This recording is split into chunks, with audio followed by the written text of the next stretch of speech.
अस्सलामु अलैकुम वरहमतुल्लाह। आऊज़ु बिल्लाहि मिनश्शैतानिर्रजीम। बिस्मिल्लाहिर्रहमानिर्रहीम। इन्ना आतैनाकल कौसर फसल्लि लिरब्बिका वन्हर इन्ना शानियका हुवल अबतर। सूरह कौसर में अल्लाह ताला फ़रमाते हैं कि हमने आपको खैर कसीर अता फ़रमाई। इसका एक तर्जमा ये भी किया जाता है कि आपको हौज़ कौसर अता फ़रमाया और अल्लाह के लिए नमाज़ पढ़ें और कुर्बानी करें।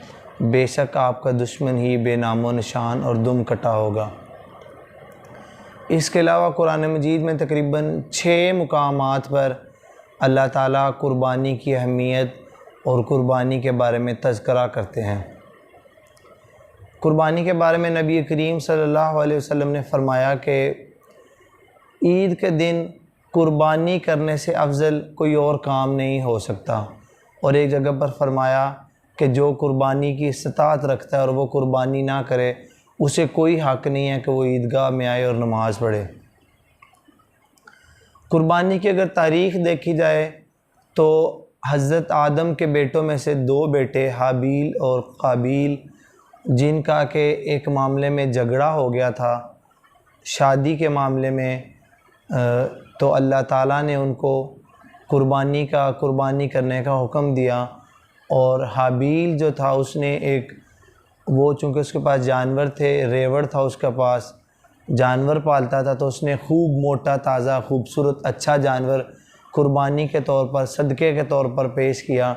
जबकि काबील वो खेतीबाड़ी का काम करता था, तो उसने मकई सिट्टे वग़ैरह और वो कुर्बानी के तौर पर पेश किए। तब ये था कि कुर्बानी अब तो हम लोग करते हैं और उसको इस्तेमाल करते हैं, गोश्त भी उसका खा लेते हैं। तो तब ये था कि जिसने जो चीज़ कुर्बानी करनी थी वो उसको खुले मैदान में खुली जगह पर रखा था और ऊपर से जिसकी कुर्बानी अल्लाह ताला को कबूल हो जाती, आग आती और उस कुर्बानी को खा जाती, उसको आग हज़म कर जाती, हड़प कर जाती।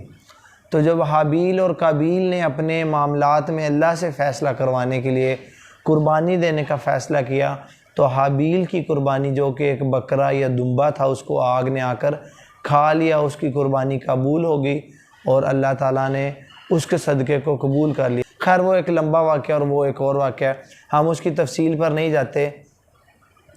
तो उसके बाद जब कुर्बानी की ये रवायत, ये सुन्नत जो हम अदा करते हैं ईद कुर्बान पर, ईद उल ज़ुहा पर, ये शुरू हुई हज़रत इब्राहीम अलैहिस्सलाम के उस अमल से जब उनको अल्लाह ताला ने ख्वाब के ज़रिए हुक्म दिया कि वो अपने बेटे को अल्लाह की राह में कुर्बान करें, हज़रत इस्माईल अलैहिस्सलाम को। और बार बार उनको जब ख्वाब में ये हुक्म दिया गया, बताया गया, तो उन्होंने उसकी तामील करने के लिए अपने बेटे को ये बताया। तो बेटा राज़ी राज़ी खुशी खुशी इस बात पर रज़ामंद हो गया कि आप मेरी कुर्बानी कर दें, आप मेरी आंखों पर पट्टी बांध दें और मुझे अल्लाह के रास्ते में कुर्बान कर दें। और जब वो ये अमल करने लगे तो अल्लाह ताला ने हमारे लिए, बाकी लोगों के लिए, बाकी मुसलमानों के लिए उस सुन्नत को ज़िंदा रखने के लिए आसानी पैदा कर दी कि अल्लाह ताला ने हज़रत इस्माईल को साइड पे कर दिया और जन्नत के एक दुम्बा, एक मेंढा, इस तरह का एक जानवर वो हज़रत इब्राहीम अलैहिस्सलाम की छुरी के नीचे आकर उसको ज़िबा कर दिया गया। और अगर अल्लाह चाहते तो ये ऐसे ही होता, हज़रत इस्माईल अलैहिस्सलाम ज़िबा हो जाते और कुर्बानी ये होती कि आप अपने बेटों को, अपनी जान को अल्लाह के रास्ते में कुर्बान करते। और हकीकत में अगर देखा जाए तो कुर्बानी का फ़लसफ़ा भी यही है कि आप अपनी जान को, अपनी ज़ात को अल्लाह की खुशनुदी के लिए, अल्लाह की रज़ा के लिए कुर्बान कर दें। ये उस रहमान और करीम रब का हम पर करम है कि उसने उसके बदले जानवर, जिसमें से मुख्तलिफ़ जानवरों की इक़साम बताई जाती हैं, नर और मादा दोनों, उसकी इजाज़त दे दी। तो ये बात इंसानी कुर्बानी से शुरू हुई। अच्छा, अगर इंसानी कुर्बानी की बात करें तो कुर्बानी एक और भी हुई थी। एक और दफ़ा एक और इंसान को कुर्बानी करने का हुक्म दिया गया था, वो थे अब्दुल मुत्तलब। जब अल्लाह ताला ने उन पर करम किया और उनको आब ज़मज़म जो कि इस्माईल अलैहिस्सलाम के एड़ी मारने से कुआँ निकला था, उसको खोदने के बाद उसकी सरपरस्ती देने के बाद उन पर इनाम किया, तो उन्होंने उनको ये उनके वादे के बाद ये याद दिलाया कि आप अपने बेटे की कुर्बानी करें, क्योंकि उन्होंने वादा किया था, अल्लाह ताला अगर तू मेरे लिए आसानियाँ पैदा करेगा ज़मज़म को खोदने में तो मैं अपना बेटा कुर्बान करूँगा। तो अल्लाह ने उनको भी ख्वाब में ये बार बार याद दिलाया, और फिर उनको जब याद आया तो उन्होंने अपने बेटों को इकट्ठा किया और उनसे कहा कि अल्लाह ताला ये मुझे हुक्म दे रहा हूँ और ये मेरी अपनी ही अल्लाह ताला से किया हुआ वादा था। तो हज़रत अब्दुल्ला जो कि नबी करीम सल्लल्लाहु अलैहि वसल्लम के वालिद मोहतरम थे, तो वो आगे आए और उन्होंने कहा कि आप मेरी कुर्बानी करें। तो जब ये वो कुर्बानी करने लगे तो वहाँ पे एक कबीले के लोग आ गए, तो उन्होंने कहा कि आप इसको कुर्बान ना करें, ये आपका वैसे भी लाडला था अब्दुल मुत्तलिब का, अब्दुल्ला, हज़रत अब्दुल्ला, तो इनकी माँ तो गमज़दा हो जाएगी, गमगीन हो जाएगी, परेशान हो जाएगी, उसका कोई हाल नहीं रहेगा। तो आप ऐसा करें कि इनकी जगह ना 10 ऊँट कुर्बान कर दें, और उसका तरीका ये करें कि एक जगह पे 10 ऊँट लिख दें और एक जगह पे अब्दुल्ला का नाम लिख दें। तो अगर अब्दुल्ला का नाम आ जाए तो आप 10 ऊँट की जगह 20 ऊँट करके दोबारा पर्ची डालें, और अगर ऊँट आ जाए तो आप 10 ऊँट करके उनका फ़िदिया अदा करके कुर्बानी अदा कर दें। तो 2 दफ़ा तारीख़ में ये वाक़यात आते हैं कि जब इंसानी कुर्बानी की बात हुई, और फिर ये अगर वाक़या तो ऐसे हुआ कि 10 दफ़ा, हर दफ़ा 10-10 ऊँट बढ़ाते गए, अब्दुल्ला, हज़रत अब्दुल्ला का नाम आता गया, 10, 20, 30, 40 और 100 ऊँट पे जाके ऊँटों की पर्ची निकली। तो 100 ऊँट कुर्बान किए गए हज़रत अब्दुल्ला की जगह पर, जो कि नबी करीम सल्लल्लाहु अलैहि वसल्लम के वालिद थे।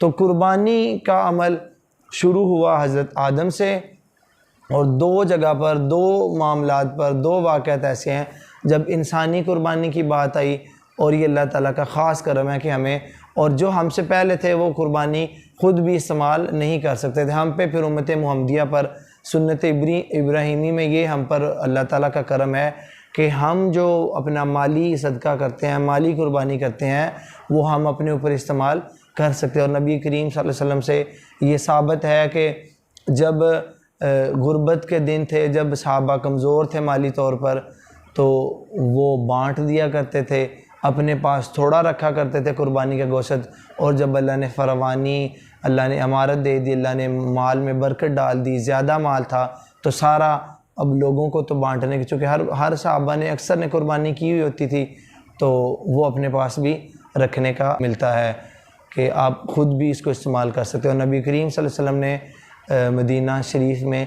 10 के 10 साल कुर्बानी की, और ज़्यादा से ज़्यादा आखिरी साल आपने 100 ऊँट कुर्बान किए, 63 आपने ख़ुद किए, यानी कि नबी करीम सल्लल्लाहु अलैहि वसल्लम की उम्र 63 साल थी।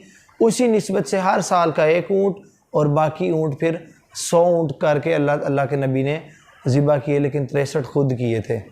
तो कुर्बानी एक बड़ी अहम सुन्नत है, सुन्नत इब्राहीमी है। मेरा आज की इस वीडियो बनाने का मकसद ये था कि हमने एक भेड़ चाल बना ली हुई है। हम क्या करते हैं कि हम दुनिया को दिखाने के लिए महंगी महंगी कुर्बानी ले लेते हैं, ऐसा जानवर ले लेते हैं जो बहुत महंगा होता है, बहुत कीमत वाला होता है, कि हम लोगों को दिखा सकें और बता सकें कि हमने इतनी महंगी कुर्बानी की है।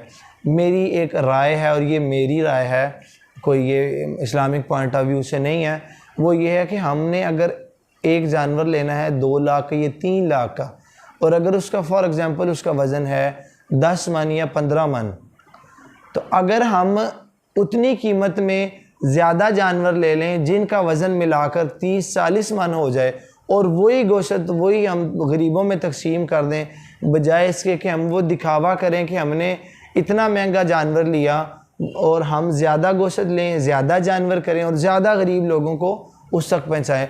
और कुर्बानी का फ़लसफ़ा भी यही है कि आप, अल्लाह ताला ये चाहते हैं कि आप उस दिन, आप तो गोश्त खाते ही हैं जो कुर्बानी करते हैं, उन लोगों को भी उस दिन गोश्त मिले, उन लोगों को भी आप अपनी खुशियों में शरीक करें जो साल में कम दिन या उस दिन नहीं खाते या वो कुर्बानी नहीं कर रहे।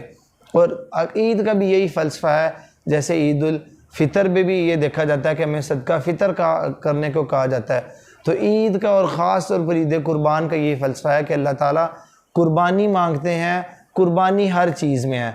आप अपनी ख्वाहिश की कुर्बानी कर सकते हैं, अपने नफ्स को मार सकते हैं, अपनी ज़ात को पीछे करके किसी गरीब को, किसी ज़्यादा हकदार को, किसी यतीम को, किसी बेआसरा को, किसी बेसहारा को, किसी बेवा को उसकी मदद करें, उसके घर आप गोश्त पहुंचा दें। और अगर अल्लाह ने आपको इस्तात और हिम्मत दी है तो एक पूरा जानवर ही आप उनको दे दें, वो कुर्बानी कर लें। गरीब के बच्चे, यतीम के बच्चे जो नहीं ख़रीद सकते, जो अपने वालिदैन को, अपने बड़ों को कह रहे होते हैं कि जानवर लेकर आएँ, वो भी बकरा ले आया, वो भी बकरा ले आया, उनके घर से भी जानवर की आवाज़ आ रही है, उनके घर से भी जानवर की आवाज़ आ रही है, हम कब जानवर लेकर आएंगे।